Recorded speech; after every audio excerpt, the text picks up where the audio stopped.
নমস্কার বন্ধুরা, আমি মানা চলে এসেছি নতুন আরেকটি রেসিপি নিয়ে, চিকেন বটি মশলা। এই রান্নাটা খেতে যেমনই সুস্বাদু হয়, তেমন রান্না করতেও খুব অল্প টাইমই লাগে। আমি এর জন্য কিছুটা চিকেন নিয়ে নিয়েছি, 250 থেকে 300 গ্রাম মতো। বোনলেস চিকেন আছে এখানে। চিকেনগুলো খুব ছোট ছোট টুকরো করে নিয়েছি। তাতে কিছুটা বেসিক মশলা আমি দিয়ে দিচ্ছি, নুন, হলুদ, লঙ্কা গুঁড়ো, জিরে গুঁড়ো, ধনে গুঁড়ো 1 চামচ করে দিয়ে আমি, আর হাফ দই, 1 বাটির হাফ দই আমি এটার মাংসের সাথে দিয়ে ভালোভাবে মিশিয়ে নিচ্ছি। মিশিয়ে কিছুক্ষণের জন্য আমি এগুলোকে রেস্টের জন্য রেখে দেব। কিছুটা গরম মশলা নিয়েছি, কিছুটা এলাচ, দারচিনি, পানমৌরি, সমস্ত কিছু আমি এক সাইডে রেডি করে নিয়েছি।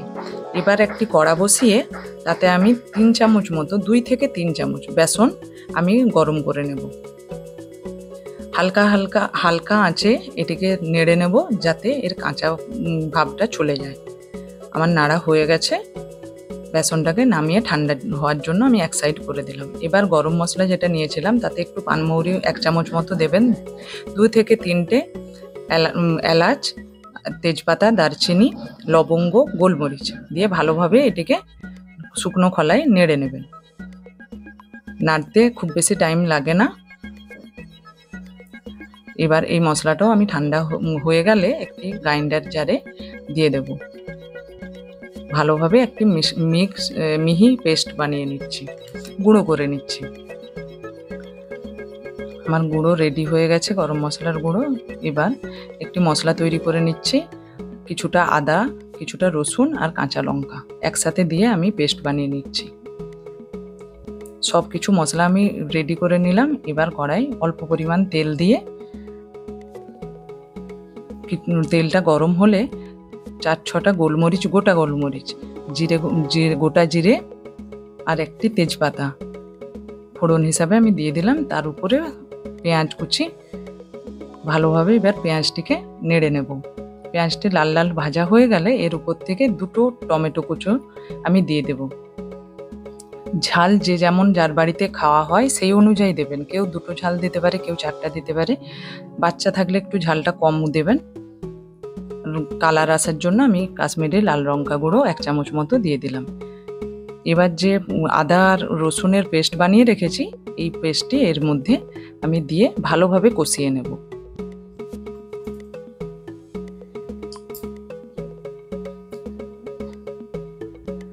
মশলাটা ভালোভাবে কষানো চলছে। এবার কষানো হয়ে গেলে ম্যারিনেট করা মাংসটি এর মধ্যে দিয়ে দেব। মাংসটি দেওয়ার পরে সামান্য আমি ঢাকা দেব। কোনো জল এখন ইউজ করব না, কেননা চিকেন থেকে জল বেরোবে। এই জলেই মাংসটা ঠিকঠাক সেদ্ধ হয়ে যাবে। খুব বেশি এটাই জল ইউজ করা হয় না। এদিকে আজকে রুটি করব, প্লেন রুটি, কিন্তু এটির সঙ্গে লাচ্ছা পরোটা কিংবা যে কোনো ধরনের পরোটাই ভালো লাগে। কিন্তু আজ বাড়িতে সবাই বলেছে প্লেন রুটি খাবে, তাই আমি রুটি একটু আটা মেখে নিচ্ছি। সাধারণত যেভাবে মানুষ আটা মাখে সেইভাবেই আটাটা মেখে আমি রেডি করে কিছুক্ষণের জন্য রেস্টে দিলাম। এদিকে দেখছি আমার চিকেনটাও হয়ে এসেছে। এই লাস্টের দিকে চলছে চিকেন কষানো। এবার গরম মশলাটা, আমি গুঁড়ো গরম মশলাটি তার উপর থেকে দিয়ে দিচ্ছি। গরম মশলা দেওয়ার পরেও কিছুক্ষণ কষাবো।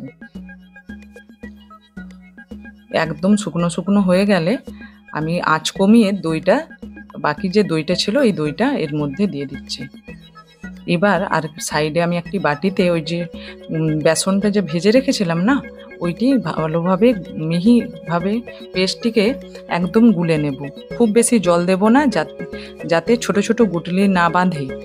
ভালোভাবে চামচ দিয়ে গুলে এটার মধ্যে দিয়ে দেব। আর সামান্য একটু জল, খুব বেশি দেব না। এবার সাইডে আমি আরেকটি তড়কা প্যানে 1 চামচ মতো বাটার দিয়ে কুচনো আদা দিয়ে একটি ছুঁক দিয়ে দিচ্ছি উপর থেকে। এতে এই রান্নার স্বাদ আরও বাড়িয়ে দেবে। রান্নাটা আমার প্রায় কমপ্লিট।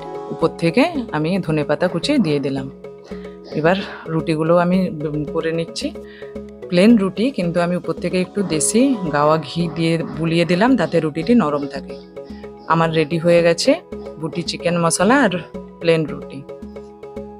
যদি আমার রেসিপি আপনাদের ভালো লাগে, একটি লাইক, একটি শেয়ার, একটি কমেন্ট করবেন আর সাবস্ক্রাইব করে রাখবেন। ধন্যবাদ।